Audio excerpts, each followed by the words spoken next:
আসসালামু আলাইকুম প্রিয় দর্শক, অন্ধমঞ্চের আলোচনায় সবাইকে আমন্ত্রণ জানাচ্ছি। হঠাৎ করে ভারত বাংলাদেশের মধ্যকার কুসুম কুসুম হৃদ্যতার সম্পর্ক বেশ নাটকীয় মোড় নিয়েছে। অবৈধ বাংলাদেশিদের ফেরত পাঠানো আর সীমান্তে কাঁটাতারের ইস্যুটি নিয়ে পর্দার আড়ালে ঘটে গেছে বেশ কিছু গুরুত্বপূর্ণ ঘটনা। এরই মধ্যে ভারত কূটনৈতিক নোট ভার্বালে বিষয়টি কোর ইস্যু বলে চিহ্নিত করেছে, যেটি অন্তর্বর্তী সরকারের আমলেও দেশটি করেনি। কূটনৈতিক সূত্রগুলো বলছে কোর ইস্যু শব্দটি এখন দুই দেশের মধ্যে একটি গভীর মনস্তাত্ত্বিক ও প্রশাসনিক লড়াইয়ের কেন্দ্রবিন্দুতে পরিণত হয়েছে।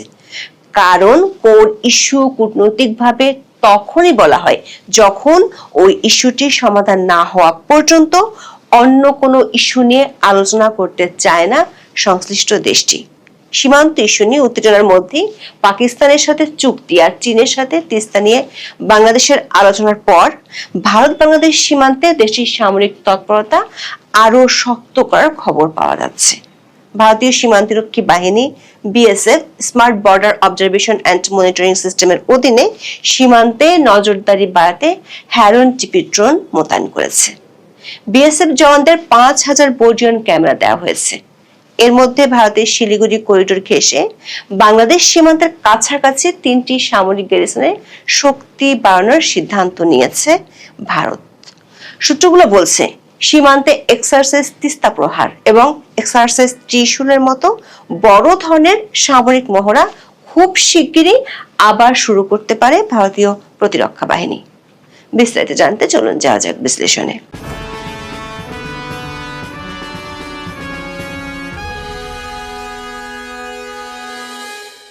গত মাসের শেষ দিকে ভারতীয় সংবাদ মাধ্যম এবিপি লাইভে আসামের মুখ্যমন্ত্রী হেমন্ত বিশ্ব শর্মাকে জিজ্ঞেস করা হয়েছিল সন্দেহভাজন অবৈধ অনুপ্রবেশকারী বাংলাদেশিদের যথাযথ প্রক্রিয়ার মাধ্যমে বাংলাদেশে হস্তান্তর করা হবে কিনা।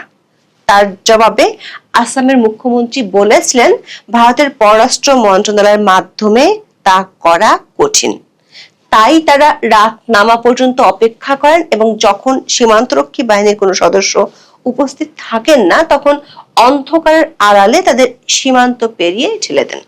এই বক্তব্যের পর ঢাকায় ভারতের ভারপ্রাপ্ত হাই কমিশনার পাওয়ান বরেকে গত 30 এপ্রিল পররাষ্ট্র মন্ত্রণালয় তলব করে এ বিষয়ে একটি প্রতিবাদ পত্র তুলে দেওয়া হয়। বাংলাদেশে বিএনপি সরকার আমলে এটি ছিল প্রথম আনুষ্ঠানিক প্রতিবাদ। পশ্চিমবঙ্গ বিধানসভা নির্বাচনে বিজেপির জয়ের পর পুশিন ঘটনা বাড়লে বাংলাদেশ ব্যবস্থা নেবে বলে হুঁশিয়ার করেছিলেন বাংলাদেশের পররাষ্ট্রমন্ত্রী খলিলুর রহমান। খলিলুর রহমান সাংবাদিকদের এই কথা বলেছিলেন চীন সফরে যাওয়ার আগে।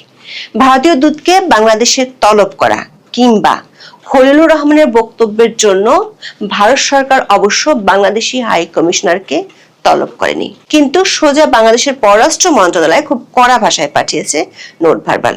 একাধিক সূত্র বলছে মোহাম্মদ ইউনূসের আমলেও ভারতকে এতটা কড়া ভাষায় নোট ভার্বাল পাঠাতে দেখা যায়নি। ওই নোট ভার্বালে অবৈধ অনুপ্রবেশকারী বাংলাদেশিদের প্রত্যাবাসন ইস্যুটিকে কোর ইস্যু হিসেবে উল্লেখ করা হয়েছে। সাবেক একজন ডিপ্লোম্যাট বলছেন কূটনৈতিক পরিভাষায় কোনো বিষয়কে কোর ইস্যু হিসেবে চিহ্নিত করা অত্যন্ত তাৎপর্যপূর্ণ এবং এর মাধ্যমে একটি রাষ্ট্র তার প্রতিবেশীকে একটি কঠোর ও পরিষ্কার বার্তা দেয়। কূটনীতিতে কোর ইস্যু মানে হলো এমন একটি মৌলিক বিষয় যা দুই দেশের সামগ্রিক সম্পর্কের ভিত্তি বা প্রধান শর্ত হিসেবে বিবেচিত হয়। যখন কোনো দেশ নির্দিষ্ট একটি সংকটকে কোর ইস্যু বলে তখন তার অর্থ দ্বারাই এই সমস্যার সমাধান না হওয়া পর্যন্ত অন্যান্য দ্বিপাক্ষিক সহযোগিতা বা সম্পর্কের উন্নয়ন বাধাগ্রস্ত হতে পারে। এটি সম্পর্কের সমীকরণকে একটি নির্দিষ্ট ফ্রেমের মধ্যে নিয়ে আসে। দর্শক, বাংলাদেশ ও ভারতের মধ্যে ঐতিহাসিকভাবে বিদ্যমান সমস্যাগুলোর মধ্যে পুশিন ও সীমান্ত সমস্যা, পানি সমস্যা, আঞ্চলিক নিরাপত্তা ইস্যু, বাণিজ্য সমস্যা সমানভাবে গুরুত্বপূর্ণ।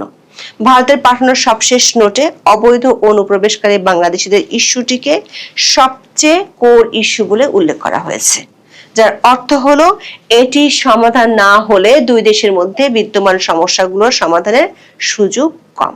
সূত্রগুলো বলছে পাকিস্তানের সাথে বিদ্যমান সমস্যাগুলো নিয়ে ভারত যখন নোট ভার্বাল পাঠায় সেখানেও অতীতে কোর ইস্যু লেখা হয়নি।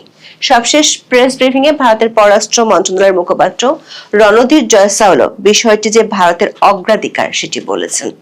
ভারতের পররাষ্ট্র মন্ত্রণালয় থেকে বাংলাদেশের পররাষ্ট্র মন্ত্রণালয়ে পাঠানো দলিলে দাবি করা হয়েছে 2020 সালের সেপ্টেম্বর থেকে ভারত সরকার বাংলাদেশিদের জাতীয়তা যাচাই এবং প্রত্যাবাসনের জন্য নিরবিচ্ছিন্নভাবে চেষ্টা চালিয়ে যাচ্ছে।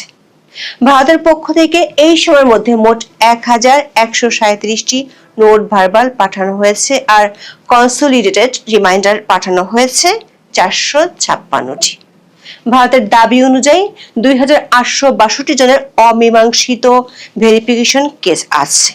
দর্শক, সীমান্তে অবৈধ অনুপ্রবেশ ইস্যুটি যে ভারত সরকার সত্যি কোর ইস্যু হিসেবে বিবেচনা করছে তার প্রমাণ মেলে পশ্চিমবঙ্গে জেতার পর প্রথম ক্যাবিনেট বৈঠকে শুভেন্দু অধিকারী সীমান্তে কাঁটাতারের বেড়া দেওয়ার সিদ্ধান্ত নেয়।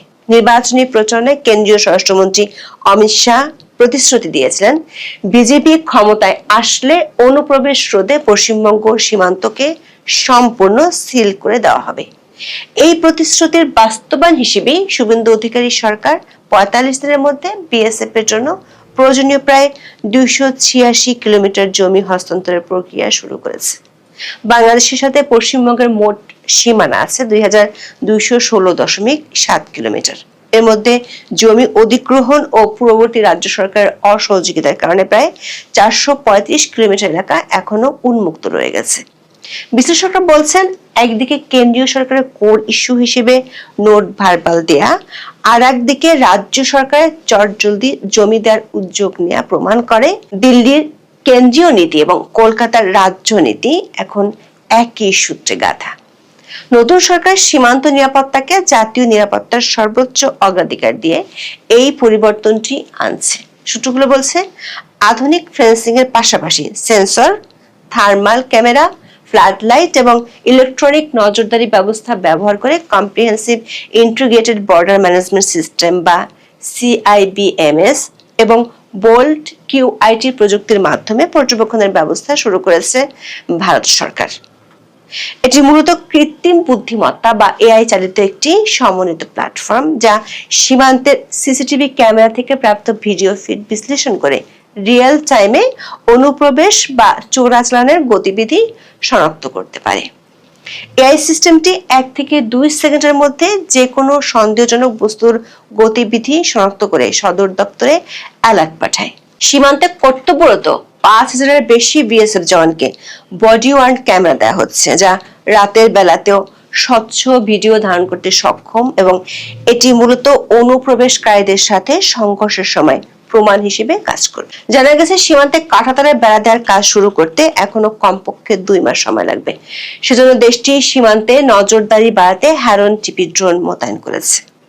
এছাড়া সীমান্ত অঞ্চলে ড্রোনের মাধ্যমে অস্ত্র বা মাদক সরবরাহ ঠেকানোর জন্য বিএসএফ একটি বিশেষ ড্রোন ওয়ারফেয়ার স্কুল স্থাপন করেছে, যেখানে অ্যান্টি ড্রোন প্রযুক্তি এবং জ্যামিং সিস্টেমের প্রশিক্ষণ দেওয়া হয়। কূটনৈতিক সূত্রগুলো বলছে, ভারতের প্রতিরক্ষা নীতি নির্ধারকরা এখন বাংলাদেশ সীমান্তকে কেবল চোরাচালান বা অনুপ্রবেশ প্রতিরোধের ক্ষেত্র হিসেবে দেখছে না, বরং একে একটি সক্রিয় সামরিক ফ্রন্ট হিসেবে বিবেচনা করছেন, যার কেন্দ্রে রয়েছে ভারতের সবচেয়ে নাজুক ভৌগোলিক অঞ্চল শিলিগুড়ি করিডোর বা চিকেন স্নেক। এ কারণে ভারতের ইস্টার্ন কমান্ড এবং প্রতিরক্ষা মন্ত্রণালয়ের তৎপরতা আরো বাড়ানো হচ্ছে এই সীমান্তে। নয়াদিল্লি তার পূর্ব সীমান্ত কৌশলগত অস্পষ্টতা বাদ দিয়ে সক্রিয় প্রস্তুতি এবং প্রতিরোধমূলক আধিপত্য এর ঝোঁকার নীতি নিয়েছে। একাধিক সূত্রে জানা গেছে, পাকিস্তানের সাথে সম্প্রতি দ্বিপক্ষীয় চুক্তি স্বাক্ষর হওয়া এবং বাংলাদেশের পররাষ্ট্রমন্ত্রীর চীন সফরের পর ভারত সরকার এই ধরনের কৌশল নিতে যাচ্ছে। সম্প্রতি 2 দিনের ঢাকা সফরে এসেছিলেন পাকিস্তানের স্বরাষ্ট্রমন্ত্রী ও ক্রিকেট বোর্ডের চেয়ারম্যান সৈয়দ মহসিন রাজা নাকভি। বিবিসি বাংলার খবরে বলা হয়েছে, কয়েকদিন ধরেই এই সফরকে ঘিরে সামাজিক যোগাযোগ মাধ্যমে বেশ আলোচনা চলছে। 8 মে শুক্রবার ঢাকার মিরপুরে বাংলাদেশ পাকিস্তান ক্রিকেট সিরিজের প্রথম টেস্ট খেলার দিন পাকিস্তানের স্বরাষ্ট্রমন্ত্রী ঢাকায় পৌঁছান। ওই দিনে বিকেলে ঢাকায় একটি 5 তারা হোটেলে পাকিস্তানের স্বরাষ্ট্রমন্ত্রীর সঙ্গে সাক্ষাৎ করেন বাংলাদেশের স্বরাষ্ট্রমন্ত্রী সালাউদ্দিন আহমেদ এবং পরদিন পররাষ্ট্র প্রতিমন্ত্রী শামা ওবায়দ। এই সময় দুই দেশের মধ্যে মাদকদ্রব্য ও সাইকোট্রপিক উপাদানের অবৈধ পাচার এবং অপব্যবহার রোধে একটি সমঝোতা স্মারক বা এমওইউ স্বাক্ষরিত হয়। তবে সামাজিক মাধ্যমে নানা আলোচনায় বলা হচ্ছে এটি আসলে গোয়েন্দা তথ্য আদান প্রদানের চুক্তি। পাকিস্তান ও বাংলাদেশের মধ্যে ল্যান্ড বর্ডার না থাকায় মাদক পাচার রোধের চুক্তি হওয়া নিয়ে অনেকে বিস্ময় প্রকাশ করেছে। আবার বাংলাদেশের পররাষ্ট্রমন্ত্রী খলিলুর রহমানের চীন সফরের পর থেকে বাংলাদেশের তিস্তা ব্যারেজ প্রকল্পের বিষয়টি আলোচনায় উঠে এসেছে। আনন্দবাজার পত্রিকার খবরে বলা হয়েছে তিস্তা প্রকল্প ভাবাচ্ছে চীন। ওই খবরে বলা হয়েছে খলিলুর রহমানের সঙ্গে সম্প্রতি চীনের পররাষ্ট্রমন্ত্রী ওয়াং এর বৈঠকে সবচেয়ে উল্লেখযোগ্য বিষয় ছিল তিস্তা প্রকল্প। তিস্তা নিয়ে যে পরিকল্পনা বাংলাদেশ নিয়েছে সেটির নাম দেওয়া হয়েছে comprehensive management and restoration of Teesta river project. বিশ্লেষকদের ধারণা বাংলাদেশের সীমান্ত ঘেঁষে ভারতের সেনা তৎপরতা বাড়ানোর কৌশলের পেছনে এই দুটি ঘটনার ভূমিকা আছে। কারণ তিস্তা প্রকল্পটি বাংলাদেশের যেখানে হওয়ার কথা সেটি ভারতের শিলিগুড়ি করিডোরের কাছাকাছি।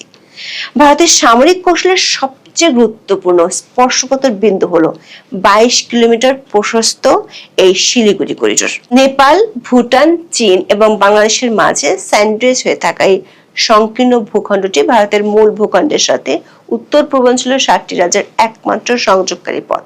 প্রতিরক্ষা বিশ্লেষকদের মতে যে কোনো যুদ্ধে এই করিডোরটি বিচ্ছিন্ন হয়ে পড়লে ভারতের উত্তর পূর্বাঞ্চল মূল ভূখণ্ড থেকে সম্পূর্ণ বিচ্ছিন্ন হয়ে যাবে।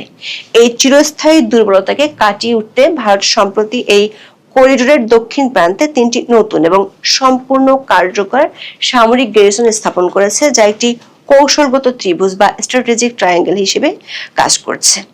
বাংলাদেশের বিগত অন্তর্বর্তী সরকার আমলে যখন ভারতের সাথে দেশটির সম্পর্ক তলানিতে গিয়ে থাকে, যখন বাংলাদেশে ইউনুসপন্থীরা দিল্লি না ঢাকা স্লোগান দিত, তখন ভারত এই 3টি নতুন সামরিক গ্যারিসন স্থাপনের উদ্যোগ নিয়েছিল।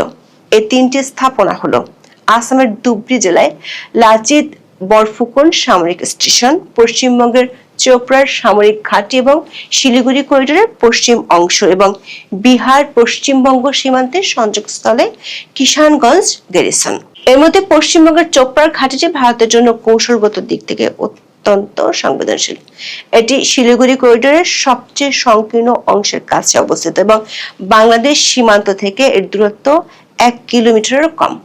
বাংলাদেশের পঞ্চগড় জেলার তেঁতুলিয়ার বিপরীতে আছে এই ঘাঁটিটি।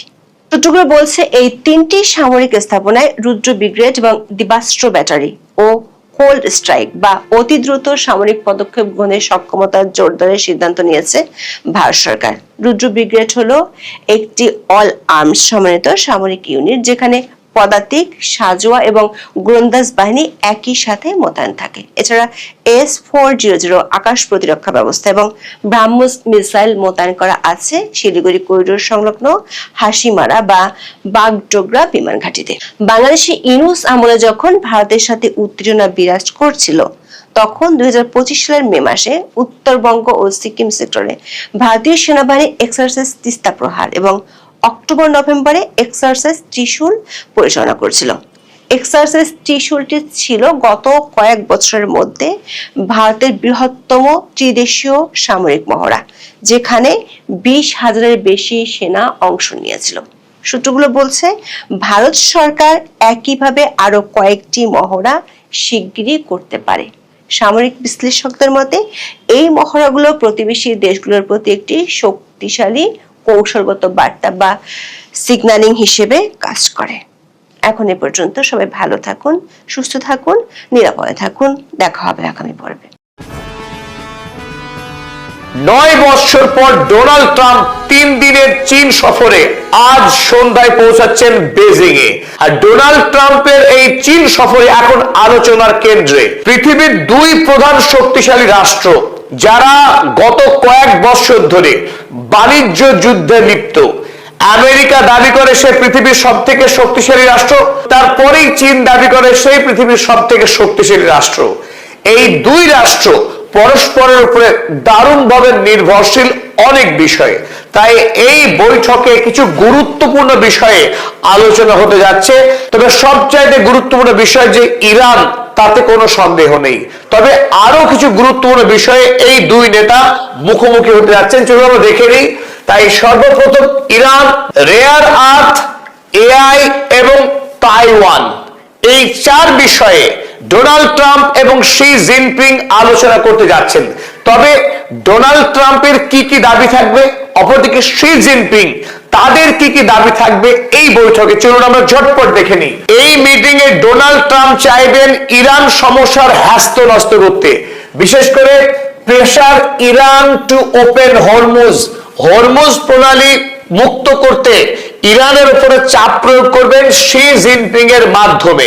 কারণ এই মুহূর্তে আমেরিকার কাছে টপ প্রায়োরিটি হরমুজ প্রণালীকে উন্মুক্ত করা, যে কাজ ডোনাল্ড ট্রাম্প কোনোভাবেই করে উঠতে পারছেন না।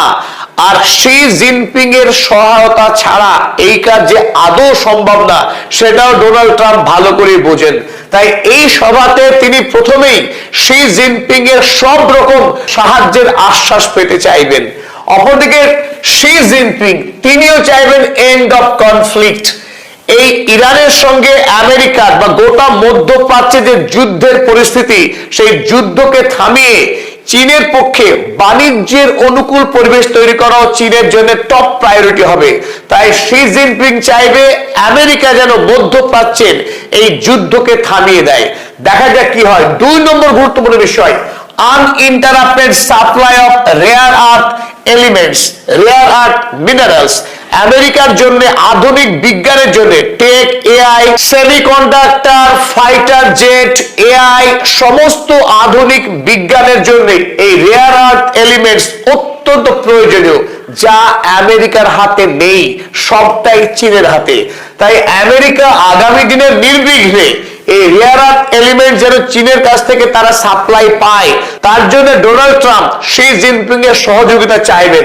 তবে শি জিনপিং ও রিটেইন চাইনিজ লেভারেজ। অপরদিকে চীন আমেরিকার উপরে অনেকগুলো বিষয় নির্ভরশীল, বিশেষ করে সেমিকন্ডাক্টরের মতো ক্রিটিক্যাল সাপ্লাই চীনের জন্য অত্যাবশ্যক, যেখানে আমেরিকা প্রায়শই স্যাংশন লাগিয়ে রাখে যাতে চীন আমেরিকার থেকে এগিয়ে না যেতে পারে। তাই রেয়ার আর্থ এলিমেন্টস এর সাপ্লাই যদি চীনকে করতেই হয় আমেরিকাকে, বদলে চীনও বেশ কিছু সুবিধা দাবি করবে ডোনাল্ড ট্রাম্পের কাছ থেকে। এই সভায় আলোচনার 3 নম্বর গুরুত্বপূর্ণ বিষয় হতে পারে প্রোটেক্ট ইউএস টেক ডমিন্যান্স। এখনো পর্যন্ত টেকনোলজিক্যাল ক্ষেত্রে আমেরিকার কিঞ্চিত পরিমাণ হলেও ডমিন্যান্স রয়েছে চীনের তুলনায়, আর সেই ডমিন্যান্স কিন্তু মরিয়া হয়ে আমেরিকা রক্ষা করবার চেষ্টা করছে। এআই সেক্টরে এখনো আমেরিকা আপার হ্যান্ড। ওদিকে চীন অ্যাক্সেস ফর চাইনিজ টেক। অপরদিকে চীন চাইছে গোটা পৃথিবীর মার্কেটে, এমনকি আমেরিকান মার্কেটে চীনের অবাধ বাণিজ্য অধিকার। আমরা জানি হুয়াওয়ে কোম্পানি, যেটা চীনের অন্যতম বৃহৎ টেক কোম্পানি, যে কোম্পানির বাণিজ্য এই মুহূর্তে আমেরিকায় নিষিদ্ধ।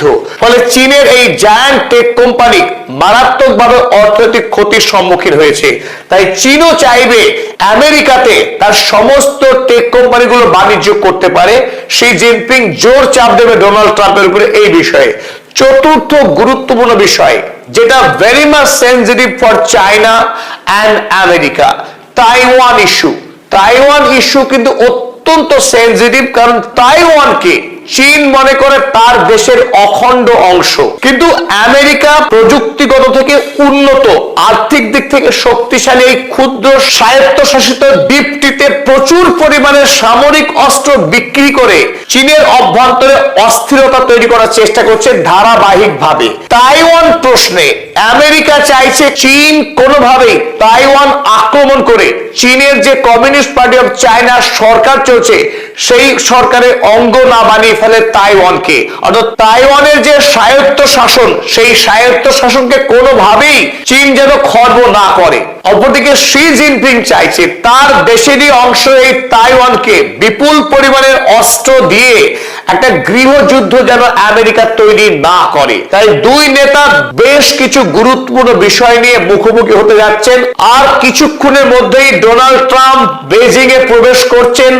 আজ, কাল এবং পরশু 3 দিন তিনি বেজিং এ থাকবেন এবং এই সফরে ডোনাল্ড ট্রাম্পকে চীনের পক্ষে এক বিরাট সংবর্ধনা জানানো হবে এবং চীন সরকার ডোনাল্ড ট্রাম্পকে রেড কার্পেট ওয়েলকাম করবে এবং তার অনারে এক ব্যাপক নৈশভোজের আয়োজন করা হবে বলে অগ্রিম জানা গেছে।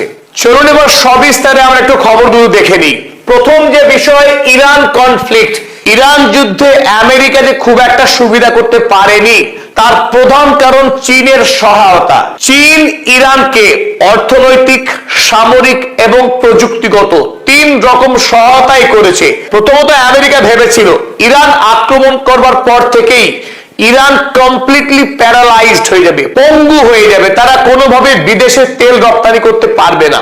অথচ হলো ঠিক তার উল্টো।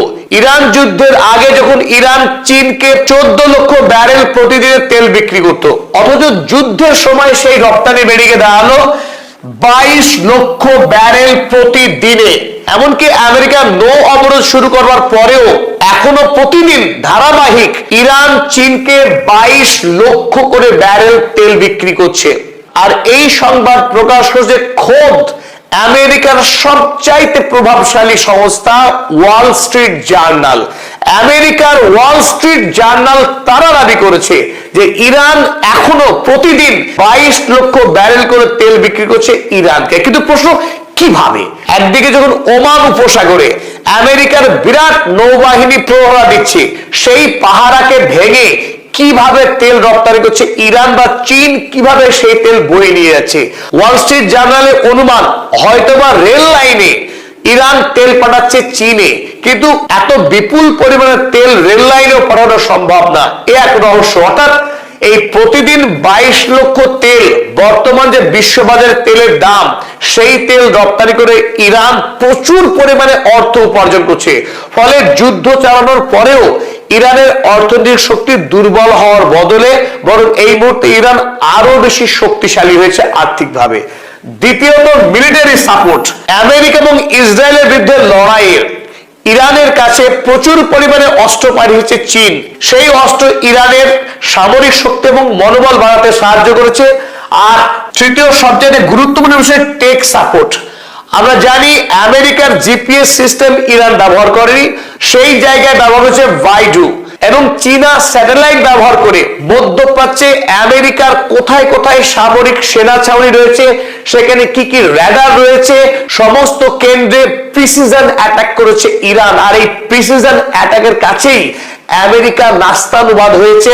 আমেরিকা কল্পনাও করতে পারেনি যে ইরান তাদেরকে এত নিখুঁতভাবে আক্রমণ করে গুলিয়ে দেবে। এমনকি তাদের অহংকারের বিশাল বিশাল রণতরী আব্রাহাম লিঙ্কন এবং ইউএসএস জেরার্ড আরফোর্ড, তারাও আক্রান্ত হয়েছে সমুদ্রে। তাই আমেরিকা পৃথিবীতে আর যে অপরাজেয় নয়, ইরান তা প্রমাণ করেছে। আর নেপথ্যে অবশ্যই শি জিনপিং ইরানের পাশে শক্তি হয়ে দাঁড়িয়ে আছে। তাই ডোনাল্ড ট্রাম্প এবারের সভায় তিনি প্রথম যেটা নিশ্চিত করতে চাইবেন, আগামী দিনে চীন যেন কোনোভাবেই ইরানের পাশে না দাঁড়ায়, ইরানের তেল না কেনে এবং ইরানকে যেন প্রযুক্তিগত সহায়তা না করে। যদি সহায়তা করে, ডোনাল্ড ট্রাম্প তিনি হুমকি দেওয়ার চেষ্টা করবেন আগামী দিনে চীনের উপরে ব্যাপক পরিমাণে স্যাংশন চাপাবে এবং চীনা কোনো পণ্য আমেরিকার বাজারে প্রবেশ করতে দেবে না, এইরকম হুমকি দিতে যাচ্ছেন ডোনাল্ড ট্রাম্প বলেই অনুমান করা হচ্ছে বিভিন্ন মহলে। তবে আমেরিকার কাছে কিন্তু সেই অর্থে কোনো কার্ড নেই, চীনের কাছে যতখানি কার্ড রয়েছে। কারণ মূল অস্ত্র এই মুহূর্তে আধুনিক বিশ্বের রেয়ার আর্থ এলিমেন্টস। আর যে রেয়ার আর্থ এলিমেন্টস এর ক্ষেত্রে অন অ্যান্ড অনলি গুরুই হচ্ছে চায়না। গোটা পৃথিবীতে সমস্ত রাষ্ট্র মোট যত পরিমাণ রেয়ার আর্থ মিনারেলস কে উত্তোলন করে তার 68.8% একাই উত্তোলন করে চায়না। গোটা আপনার এই যে গ্রাফ দেখছেন পাই চার্টের, এই সবটাই হচ্ছে চায়নার অংশ। আমেরিকা উত্তোলন করে সেখানে মাত্র 11.5%। কিন্তু মজার কথা হলো, রেয়ার আর্থ উত্তোলন করা এক, সেটাকে প্রসেসিং করা হলো আসল কৌশল। আর সেই টেকনোলজিতে এখনো পর্যন্ত পৃথিবীতে বাদশা হচ্ছে চায়না। চায়না একাই 92% প্রসেস করে রেয়ার আর্থ এলিমেন্টস, আর সেখানে আমেরিকা করে মাত্র 2%। প্রসেসিং করার ক্ষেত্রে চীন যখন একচ্ছত্র আধিপত্য ধরে রেখেছে, কিন্তু ব্যবহারের ক্ষেত্রে কিন্তু উল্টো চিত্র। আমেরিকা যুক্তরাষ্ট্র যখন মাত্র 2% প্রসেস করছে, ব্যবহার করছে 15%-এর অধিক, অর্থাৎ 80% রেয়ার আর্থ এলিমেন্টস এর জন্য আমেরিকা চীনের উপরে নির্ভরশীল। চীন যদি আমেরিকা যুক্তরাষ্ট্রকে এই রেয়ার আর্থ এলিমেন্ট সাপ্লাই না করে, তাহলে আমেরিকার সমস্ত প্রযুক্তি কোম্পানি অচল হয়ে যাবে। তার বড় বড় ফাইটার জেট আর আকাশে উড়বে না, তার টোমাহক মিসাইল, সেই মিসাইল কিন্তু উৎক্ষেপণ করতে পারবে না আমেরিকা যুক্তরাষ্ট্র। এবং আমেরিকার যত বড় বড় সেমিকন্ডাক্টর কোম্পানি, সেই সেমিকন্ডাক্টর কোম্পানিগুলোরও প্রোডাকশন বন্ধ হয়ে যাবে। সুতরাং আমেরিকার বর্তমান পৃথিবী তার যে আধিপত্য, সেই আধিপত্য ধরে রাখতে গেলে রেয়ার আর্থ এলিমেন্টসের সাপ্লাই একান্ত জরুরি। 4 মাস আগে শি জিনপিং এবং ডোনাল্ড ট্রাম্পের যে মিটিং হয়েছিল বুসানে, সেই মিটিং এ অস্থায়ীভাবে ঠিক হয়েছিল যে চীন আরো কয়েক মাস আমেরিকাকে এই রেয়ার আর্থ এলিমেন্টস এর সাপ্লাই চালিয়ে যাবে, কিন্তু সেই ডিল কিন্তু দীর্ঘস্থায়ী ছিল না। তখনই ঠিক হয়েছিল ডোনাল্ড ট্রাম্প সরাসরি চীন সফর করবেন, সেখানেই সবকিছু ফাইনালাইজ হবে। অর্থাৎ আগামীকাল শি জিনপিং এবং ডোনাল্ড ট্রাম্পের যে বৈঠক হতে যাচ্ছে, সেই বৈঠকে এই রেয়ার আর্থ এলিমেন্টস সবচাইতে বেশি গুরুত্ব পাবে, কারণ আমেরিকার এটা বাঁচা মরার লড়াই। এই সভায় ডোনাল্ড ট্রাম্পের প্রধান দাবি থাকবে চীন যেন অন্তত আগামী 1 বছর নিরবচ্ছিন্ন ভাবে সমস্ত রকম রেয়ার আর্থ এলিমেন্ট যেন সাপ্লাই করতে থাকে। এই রেয়ার আর্থ এলিমেন্টস এর এবার 17 প্রকারের ভাগ রয়েছে, যার অন্তত 7 প্রকারের মধ্যে অত্যন্ত ক্রিটিক্যাল, যে এলিমেন্টস গুলো ছাড়া উইপেন বানানো একেবারে অসম্ভব। তাই চীন এই 7 প্রকার এলিমেন্টস কিন্তু রপ্তানি করে না। তাই আগামী দিনে চীন যাতে ওই 7 প্রকার এলিমেন্টস আমেরিকাকে বিক্রি করে অন্তত 1 বছরের জন্য হলেও, ডোনাল্ড ট্রাম্প সেটা এবার নিশ্চিত করে যাচ্ছে চীন সরকারের কাছ থেকে। চলুন ডোনাল্ড ট্রাম্প এবং শি জিনপিং এর দ্বিপাক্ষিক বৈঠকের তৃতীয় গুরুত্বপূর্ণ এজেন্ডা আমরা দেখে নিই। আর তৃতীয় গুরুত্বপূর্ণ এজেন্ডায় হতে যাচ্ছে এআই নিয়ে বিবাদ। আগামী দিনে পৃথিবীতে বৃহত্তর যদি যুদ্ধ হয়, তর্কের ক্ষেত্রে আমরা ধরে নিলাম 3rd ওয়ার্ল্ড ওয়ার হতে যাচ্ছে, সেই 3rd ওয়ার্ল্ড ওয়ারে এআই হবে গেম চেঞ্জার।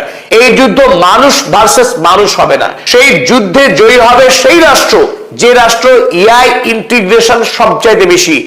অস্ত্রে এআই এর ব্যবহার যে রাষ্ট্র যত বেশি করতে পারবে সাকসেসফুলি, সেই রাষ্ট্রের যুদ্ধে বিজয়ী হবে। তো এখন আমেরিকা যুক্তরাষ্ট্র এআই টেকনোলজির প্রশ্নে এখনো চীনের থেকে কিছুটা এগিয়ে রয়েছে। তাই আমেরিকা যুক্তরাষ্ট্র নিশ্চিত করতে চাইছে চীন কোনোভাবেই যেন তার দেশের এআই টেকনোলজি ব্যবহার করে শক্তিশালী সামরিক অস্ত্র না বানায়। তাই ডোনাল্ড ট্রাম্প এই মিটিং এ শি জিনপিং এ তিনি চাপ প্রয়োগ করতে চাইবেন, no hitech weapons with US chips.